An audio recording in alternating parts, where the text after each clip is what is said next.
nhớ rằng trong này cái tin này trà nhớ tàu ba tàu chế trong xe họ nó một lối chạy luôn nhung cho các tuần hoàn này chỉ cũng đùa nhớ hôm nay hai này chế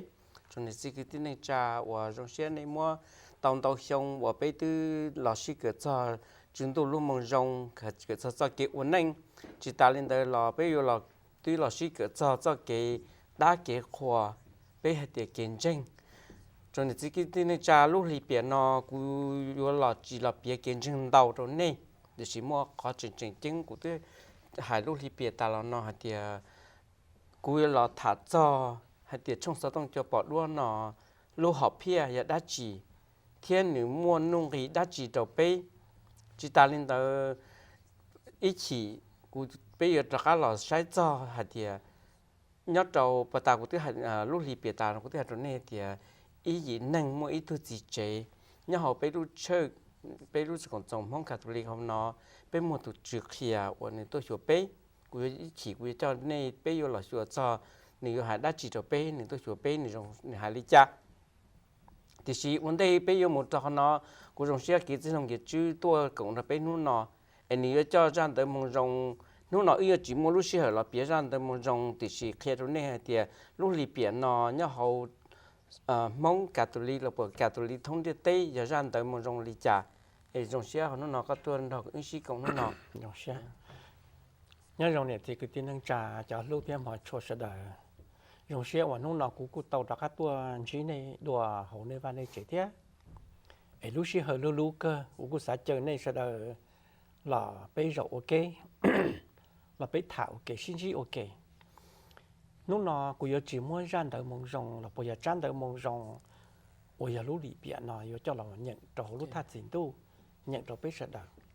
thì chỉ cuộc hiện nay hay là ra đời mong rong do lúc cản đời mong rong trong xa cái cậu ý cho cậu xa nên giờ sao bao giờ nên một số trò khoan đời chỉ ra đời do hải đi cha đâu đi cha vì lúc xưa hơi lu thì cũng chỉ nhận thì cũng bị những cái lu thì nhớ cho họ chán đỡ nó do hải cho đa chỉ nếu hải cho thì ít tu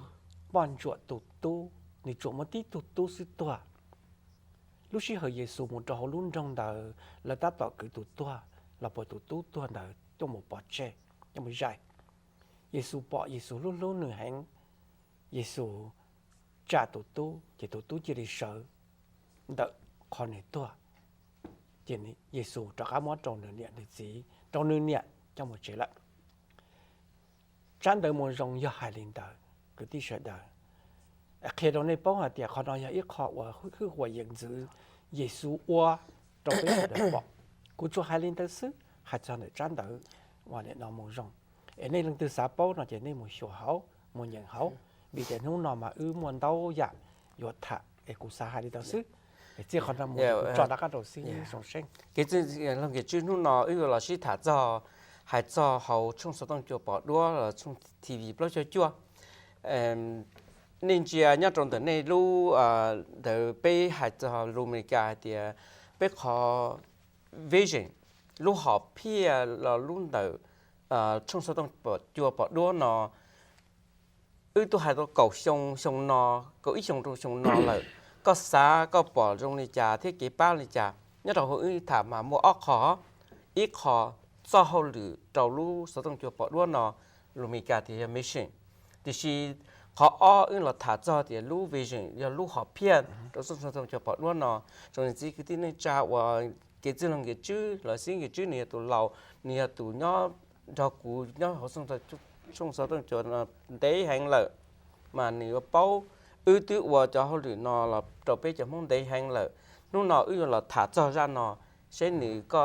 có tua có bỏ đá chỉ khó để chán gì là trong này cái tin trái có hại để chán gì rồi trong xe để cái tin trả vì thế lúc xưa hơi lu xứ giờ lên đời nó chỉ cũng có tây và xứ sáu chân lo lu và lu America thì mission lo bây giờ bây mong bây hay thì cho hậu lử vấn đề trong sáu đông cho bỏ đua và bây nên nó và nó giờ lu chú ý giờ đã chỉ quay cho chân trong này thì nhớ cho lúc cộng đồng Catholic mà chỉ giờ bây giờ mong bây trong sáu đông cho bỏ đua bao nhiêu chua đủ sao trong chỗ hay ở lũ mong nó mà chỉ dùng đi cho sao trong chỗ ấy bây giờ bây một ở tỏ và lúc TV vậy bây một thể mình chỉ nhớ vậy là cho nó bây một mùa bây nhà nó ở nó giờ lũ họ bảo còn họ Diocese of Fresno giờ tụ cho ý thành là bởi ý tổng hậu lực là bởi ý gây lũ cho bây cho mong tua cha lù cho hậu giờ bây mỗi chuyện tu cho lù cho là cha u lù mong cho mong cho nhiệt gì cứ tin trả mong cho u là tuy nhiên do năng Catholic là cho u là chẳng chỉ tao do năng Catholic là bỏ lấy những chuyện năng chân đi na lấy chỉ bảo ác chỉ đi na ấy giờ đi nó lúc họ phía mà hay thì xã cọ trồng mong chuột họ muốn gì thì xã cho ra chuyện gì nó ấy bên mong này bây giờ đi chặt tiệt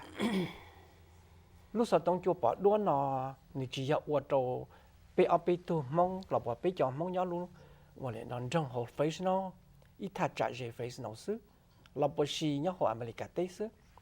trong sau tông chùa bỏ đuôi nó giờ ô thông lợi rồi giờ mong nó nè cho ô giờ nên Catholic là hiểu mù cởi mù gì xã cho thì có luôn nên hiểu đi chả cho ô ha thì giờ linh mà cũng chẳng chỉ tôi giờ nên chân đi cũng chỉ bao thì cũng hiểu đi chả li nó chỉ giờ ít khó trộn nên sẽ đời còn nên bao thì nên hiểu đi chả thì tiếc nên chỉ cứ tiếng nên chả sẽ đời bên nhau chỉ tàu liền cũ là bên ô chỉ tàu liền thâu là quay chỉ chân trộn này thì ô chỉ tàu liền khó cũ rồi cho nó cho chữ tế chữ trường đó nó rồi bỏ ra rong lại thì rồi giờ bên hai nên mong là giờ bên chỉ chậu thì tiếc chỉ ít liền bây giờ plo một bây giờ và chỉ mua một là chỉ cụ thể khi đi là trong đây sẽ đâu khi chỉ trong đây thì trong sao tông chùa bỏ đua hay ở lục mông lối chùa nó mà giờ xa chuyến du lúc mông rồng có tuột tròn này cho ở tí nhưng giờ năng chân là có cho năng ở lại chuẩn chỉ tao bao đã chỉ đi nào xa chuyến du lúc mông nó tuột có tròn này và này chỉ còn này tàu sách cho nhau hồ tế chờ mình cả chỉ ý dạng đi đó cho ở chỉ nhau mình cái tế nhau trở tế chờ là cú rong gọi là giờ chuyển du lúc mong giờ ít khó xả mong có tròn này này tàu say tàu bọ này thế bên này yo oli chặt tiệt hay cho bên chế mong bên trả này mong cầu sư chỉ cú kia lên chỗ này sao đâu cú trả trò đó đâu chỉ bên trong số chỗ nó trong này chỉ cái tin nên trả ở sao đâu nhớ tao bắt tao trên đầu xong này đầu tủ hai đầu cú thì ở chả bên chỉ cho khổ sơn là mình cả thì cứ mới sổ vậy lão bò là thì cho nên chỉ cho cứ chia lô tàu cái lò rễ khi chỉ chân trong này thì cho họ lử họ trong số trong chỗ bỏ đốt nút nọ tôi cha nọ mà bây giờ cha cái khó xia bây giờ cha cái xí giá xí chê bây giờ cha cái xin đầu xí tua bây giờ cha cái nó tròn cái nọ cái hậu tròn ninh thì tại sao nó có thiết cụ sa bây giờ cho tê giả cái lò rễ trong số trong chuột bỏ đua nút nó hải họ nó cho họ lử do là cha trường tu lúc mong rồng có ý cha trường tu lúc mong rồng tu trồng này sa trường tu cho cái gì nhẹ xí lúc trồng bê sừng sờ đầu bê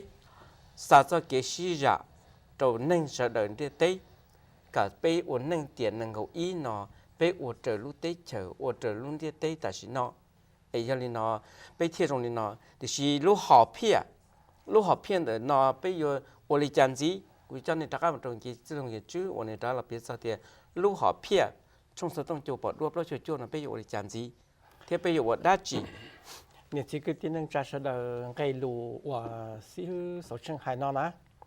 cú trả cái giờ những cái lù và chân hắn trả cái là cho biết chỉ nên mong nó lò lù nó giờ bây lù mong chỉ bây hai tiền lúc họ phía và bên ba là giờ toàn đây giờ ở đã chỉ thì chỉ nhớ hồ luôn cho nên America lo luôn nó chỉ là cái lũ vision để trong số trong chùa bỏ đua và hải và lũ mong và luôn mua trâu bê tua hải nó lũ lì biệt ta là nó ya bê thả cho chuyến đu cho cái lũ cho cái chợ nó bê thả mỗi trang để họ hải thì Giêsu trả tụ năng tua sau đó các chia là lũ họ phiền để trong số trong chùa bỏ đua nó ya 有啥程度做给路 là xa chuyển đầu cho cái xí giả xí ba xí chợ tua trộn bây giờ mong gồng ta luôn lúc họ phe luôn bỏ lên nó giờ bây chìm ba tia bây chỉ ba tia chỉ bây giờ mong thầu cơ nữa mà bây giờ bóng trộn cho cái chọn nhẹ hành cũng muốn bị đi nó cái tin năng trả sợ đời bây là thả trong cái luôn nó lúc họ phe chỉ trồng nó chứ nhớ họ lúc còn trồng Catholic Diocese of Fresno là lúc mua lúc rừng mua xa chuyển đầu cho lù và lù mong có cho bây giờ mong xa chuyển đầu cho cái lù có cho bây giờ này mong có bây giờ này mong chơi hiểu chơi dùng ở bây mua cái xí nhẹ xí lù xí giả nên bộ bỏ mua tên nó chủ sĩ tuy giờ giờ dùng lên nó ở bây thêm mua tên cái và chỉ cho xí hậu có chỉ chôm lòng cú chỉ chôm lòng cóแต่是从啥东叫那对出息稳定，那对保大了，那对保点稳能呀嘛，有琢磨的可能出息多么是的，这那对指的那得多了，我们比这，该不大古鸟花海天该大是那古正大到谈了呢，也被禁吧，我知道还叫还得见证了，还被蒙是的，也被中蒙被禁吧呢，蒙被古么比这的，被得给大给花，被得没都没鸟，但是那一直够了。bây giờ ra trong chỉ sai nè, để mình tu mình chỉ cơ li ó, cho cái ổn định cái sử dụng bộ trứng mua, chỉ chơi ó, sau đó ở bên chơi tiệt, để是mong tây lù chỉ mua lỏ, ya mong chỉ cờ nè, mong tây cái gì cái chơi mong chỉ cờ chỉ mua là đó, cũng nôn này nè, nhớ họ ao lúc họ phía ở bên, và nhớ họ trong sáu tung cho bỏ đua nó bên hải liên đảo, nếu chỉ cứ tin nâng trà rong li từ ý nhập bia sát trở lại thế, cũng cho nên một số bên gì thế. Em đã khá là trên này đó. Be right back. KNXT thanks all its loyal viewers and respected businesses who have supported your Catholic television station. Now you can support KNXT with program underwriting by having your name, your company's name, or organization associated with your favorite program. Detailed information about you or your company will appear before and after each program or day part you select. Keep the quality and spiritual message alive and make a difference. Call 559-488-7440 today or go online at knxt.tv to find out more about program underwriting on KNXT. Trong xe trong nhà chỉ cứ tin anh cha và bây từ một số ít bia là bây giờ là sinh chi đó và nên một lúc cha lúc nhung bây giờ suy cộng chỉ khả năng là to của cho nên bây giờ một sửa cho bắt đầu của tôi hạt đó này thì lúc lì bắt đầu của hạt đó này thì lúc chế mua lên gì ít ba cái ti mua tủ cho họ nhau đó lúc còn trong Catholic bây giờ lúc chơi thì chỉ bây mua ít tủ chữ kia tủ này tủ sai tan thọ lu Diocese of Fresno nó người cá thông bền bây giờ phiêu là tiền của mình để tàu bây mua ít bùa gì chỗ chi lu chơi của nhà này tụ cá bây mua trong chỉ bao tiền bây mua bây giờ làm tụ thì chỉ cũng chẳng tàu tiền bên tàu rồi làm tụ năng lợi vì tiền bây tụ trước khi nó sẽ thông bền con đã úp lọ bây giờ phiêu tiền của mình để tàu thì nó nói nó nỉ tôi sửa bé, bây cho nên một tiền tôi sửa Hmong Catholic of Fresno giờ trong này cha, bây giờ một chỗ đua nhớ nỉ tôi sửa bé, thì nỉ sẽ nỉ hại đắt chi, nỉ trong xe này cha được bé, trong cái tin này cha, trong xe họ bé nên thà bé chỉ cũng cho cái của bé tổ chức kia tôi sửa bé nó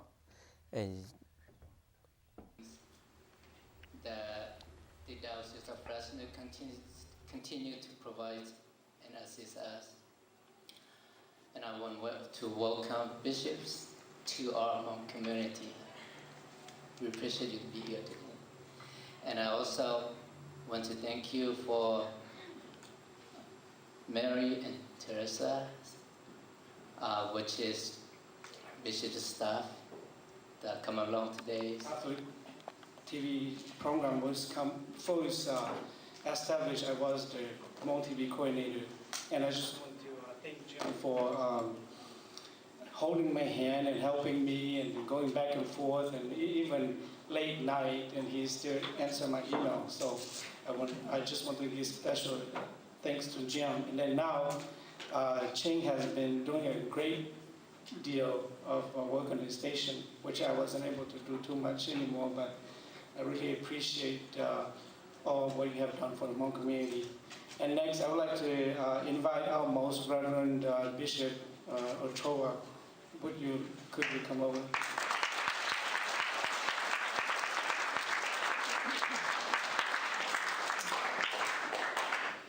It's a privilege for me to be here this evening because certainly even though I took the closing Mass for the convocation up in Three Rivers, I didn't really have a chance to really get a flavor of really the Hmong community. And so I welcome the opportunity to be here this evening and get a pictorial, thanks to the doctor's presentation, a pictorial vision of where you were, where you currently are, and hopefully where you will be going in the future. You know, the issue that came up was the idea of persecution. I heard the word of persecution, I heard the word of minority, but I also heard walking hand in hand. And what a beautiful image, because every time we go into Eucharist, we see the Lord Jesus with his arms wide open. And that is really the image of the church. Wide open to embrace each and every human being. And we are members of the human race. Each and every one of us. I love to take Mass for the children. We have 22 Catholic schools here in the Diocese of Fresno. And the children presented me with a beautiful stole. It's a stole that I refer to as many faces in God's church. In fact, I just received a photo today with my chasuble, and I forgot I was wearing, I think it was it the first Friday Mass? I guess it's the first Friday Mass that I had. I was wearing that stole that the children presented to me. But there are many faces in God's church, not just one face. And as we reflect upon certainly the history of Christianity, even though you've only been on board, as you love to say, for only 55 years or so, that's okay. It's not so much quantity, it's quality. And I see the quality of the faith community of a people who have given up so much, have left their, as we love to say, their comfort level of their homeland and come to adopt in our North American society a new country. And yes, church is messy, but that's straight across the board. I don't care whether you come from the Hmong community, whether you come from the Vietnamese community, whether you come from the Native American community, the Portuguese community. We are Heinz 57, we say. Heinz 57 is a soup. I don't know the word in Hmong, but we say it's Heinz 57 because there's 57 ingredients. Well, I love to say that we are more than a Heinz 57 community because we bring our cultures, and this is very much a melting pot. But the secret of a melting pot is we don't lose our own identity. The great John Paul II said as much, because what we do is bring our culture and give life to the North American church. You know, it's interesting to say, but the reality is there's no such thing as a North American culture. There's no such thing because we are a church of immigrants, and anyone who doesn't understand that doesn't get the message. Because the richness of our North American society is comprised by many of our families, including my own, who came as immigrants to this North American society and who not only have enriched, but continue to enrich the church and the life of society in the United States. And so I include each and every one of you. Remember, many times there's misunderstandings and tensions, but that's okay. Jesus was a minority. He was a minority, and look what they did to him. They nailed him to the wood of the cross. Now, I'm not saying that anyone is going to be nailed to the wood of the cross or crucified, but we're asked to pick our cross up daily. And part of our cross, many times, is misunderstanding. Part of the cross might be tensions. Part of the cross we're asked to carry is maybe wanting to become mainstream, but not necessarily always being invited to do so. But certainly, God rested by my brother John up in heaven is looking down and certainly smiling tonight. He loved to smile, and he is certainly smiling because he sees the fruit of the seeds that he has planted, and before him Bishop Madera, to whom I also worked as a brother bishop, and I only hope that I would be able to pick up the baton. The baton is that funny thing in track, and they run maybe a mile. Well, each one of the runners of a mile would hold a stick called the baton. I have no idea in Hmong what a baton might be. But the beauty of the baton that Bishop Madera handed on to Bishop Steinbach, who now has handed on to me, is that I have the baton. But I'm not going to be running alone. You are going to be at my side. So I thank you very much for the opportunity of addressing you, and I did not want to take away too much time from the dinner table, so please excuse me. So God bless you and this wonderful community. Thank you very much.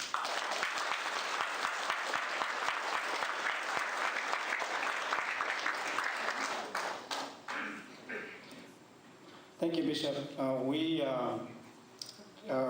Even though we are not able to carry the baton, we will look out for it, and we'll try to cheer as much as we can. We share the baton. We have a welcome cake for you because this is the first time that you come to visit us. So I would like to hand you a knife that you could cut it up. Just whatever you do with it, and then we will have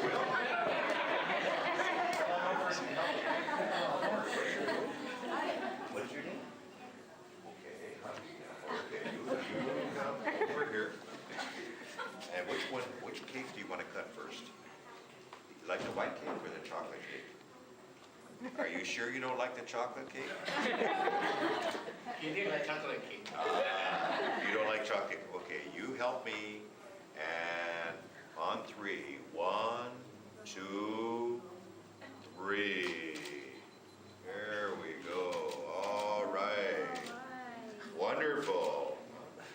Now, do you get to lick? No.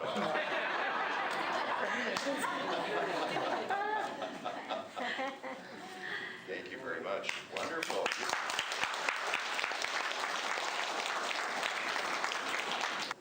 I'll toast to the fact that I walked up without spilling anything.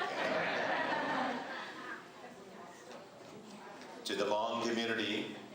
a community built not only of love and generosity and certainly understanding, but that this might be, as we begin this new year of faith, that the faith community of the Hmongs here present and their extended families will continue to grow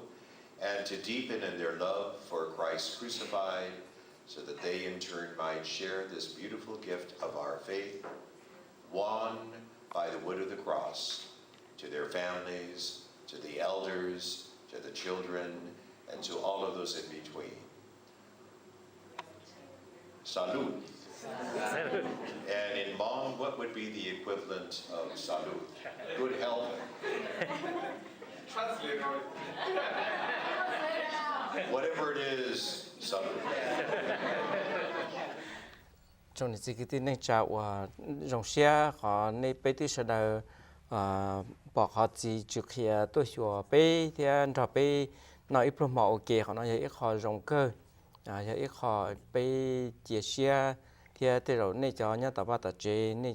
này phải thì Hmong Catholic nhau họ Fresno là bố một chơi mù của Uli bây hay Hmong này là bây giờ lùi thì bố mua họ bảo hòn gì nhau Catholic cho chạy mà bây giờ mua lúc họ bảo từ luôn gì bây một cho tụ sĩ hư cho tụ trước kia cho kiến tranh một tụ kia cho kiến tranh một cho tụ trước kia cho tụ vác kia thì là lúc họ bảo hòn gì ở trong xe họ thì nếu một lúc chạy lúc nhông là bây là sĩ cộng sĩ cỡ cho sai cho cái của cho một ít thôi nên tôi sửa bây trong này nó lúc li biệt tận đây nó cũng cho nên là sửa cho tàu ở bên lúc li biệt thâu nó bây tức là thả cho hay thì hậu hiện cả do Hmong Catholic National Association nhớ cho hậu hiện cả bên mua lần tư cũng cho lúc li biệt tận đây nó cho tụi chỉ giờ tụi chỉ phát kỳ và tụi chỉ lúc học bảo hiện cả lúc học bảo Hmong Catholic thông ta chỉ nó mà giờ cả thông blợi tới chiều mình cả thì chỉ cuốn chân tàu thì lúc này bị xóa lúc hiện cả nó giờ cả thông blợi đi tới chỉ ta lên đó xóa lúc sống tư mà bên mỗi lúc trong xa la chỉ lúc sống ta là nó cũng chỉ một lúc chỉ hở một thầu cho video là cho lũ thuốc kia chỉ cũng giờ cho bên một sai cho đua thì bên lúc chế sầu xia và nhớ đầu lúc Diocese of Fresno nó bị chỉ mua hậu nó bị chỉ Diocese of Fresno nó bị một lúc trong ít lúc chế hay là lúc chế sầu xia cho cỡ sĩ hư cỡ kiến tranh cho tôi một sĩ cỡ cho cái nó cá nhớ rồng đã bị cũng một ít chút đi vì cho nên một số thay chơi nó gì thay chơi nó số thay chơi nó hay thì hậu Hmong Catholic of Fresno này ôi giờ bị nhớ tàu tàu sông của nó bị rồng lịch cha giờ thì nó bị cùi cho lúc thì biệt ở đây nó chỉ bây giờ một số cho tây ra rồng lên nó giờ một đá chỉ là bây mà xin gì lúc bây lúc xưa là sầu lên nó cùi kia cái chữ long cái chữ là sầu ở bây là lụt trong này thì cái tí nâng cha sẽ đợi bây tôi xin chỉ thả nó nó cho nên một số chữ kia chỉ bây mua lên nó xứ một đá chỉ nó là lì nu mà các tuần chỉ này đua bây mà chỉ thả đua mà tôi nhau ok đua chỉ thả đua cơn nó có chuyện đun thằng này nhá ổn định sẽ cả lu chính đun thằng đại nè còn này ở xe lu mà xin chỉ nè đồ nè là giàu nhau trong này sẽ đợi xin chỉ đồ là giàu nè thì cái tiếng năng trà sẽ đợi